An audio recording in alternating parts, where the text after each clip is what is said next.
also coincides with the 75th anniversary of establishment of bilateral relations between our two countries. Honorable Prime Minister arrived yesterday in Jordan and was accorded ceremonial welcome at the airport. He, along with the Prime Minister of Jordan, inspected the guard of honor at the airport. After brief talks with the Prime Minister of Jordan, they departed for the hotel, and at the hotel, the Indian community and Friends of India warmly welcomed the Prime Minister. There was a small cultural program at the hotel to welcome the Prime Minister. Later in the day, Prime Minister departed for Al Husseiniya Palace. At the palace, he was warmly welcomed by His Majesty King Abdullah II. Prime Minister was accorded a guard of honor at the palace. After this, both the leaders had a one-on-one conversation followed by delegation-level talks.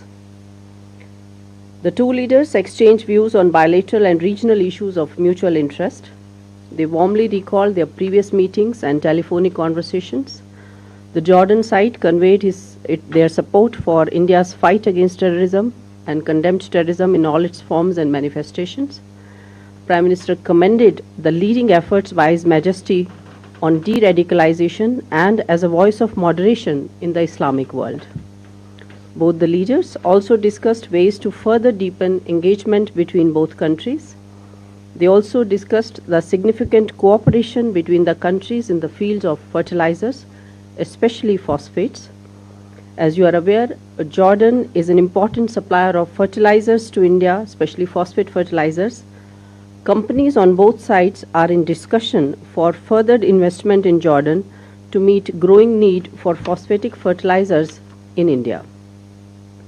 Our Prime Minister also proposed doubling of bilateral trade to $5 billion in a span of 5 years. On regional issues, the leaders reiterated the importance of peace and stability in the region.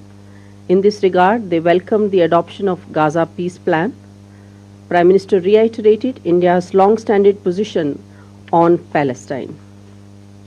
Today, shortly after this briefing, Prime Minister, along with His Majesty King Abdullah II, will jointly address the India-Jordan Business Forum, which will be attended by leading business dignitaries from both sides. A huge delegation has travelled from India for this forum.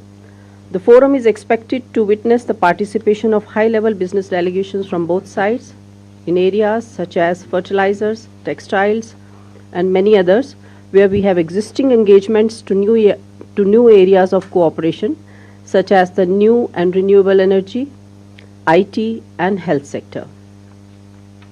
Later in the morning, Prime Minister, accompanied by His Royal Highness the Crown Prince, is likely to visit Jordan Museum.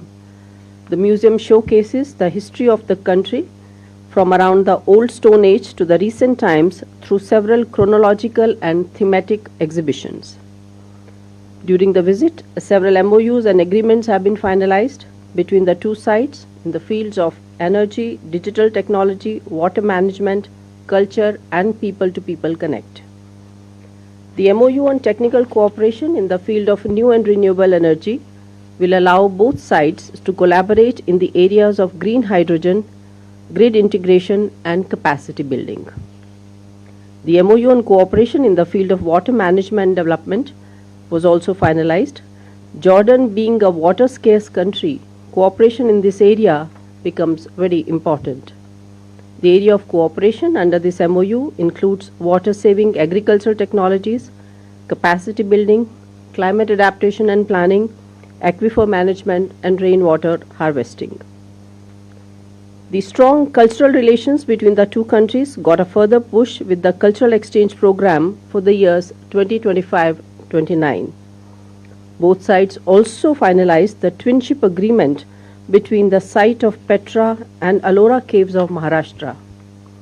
Under this agreement, both sides will collaborate towards promoting and enhancing social relations and cooperate in areas such as tourism and culture. In addition, both the countries also agreed on further collaboration in the field of sharing successful digital solutions by finalizing a letter of intent in the same field.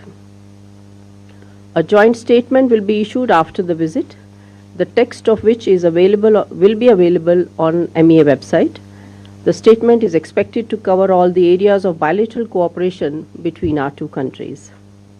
So, to conclude, I can say that this visit has helped deliver some substantive outcomes, and the rich discussions between the two leaders have helped deepen the trust and mutual respect for each other's core national interest.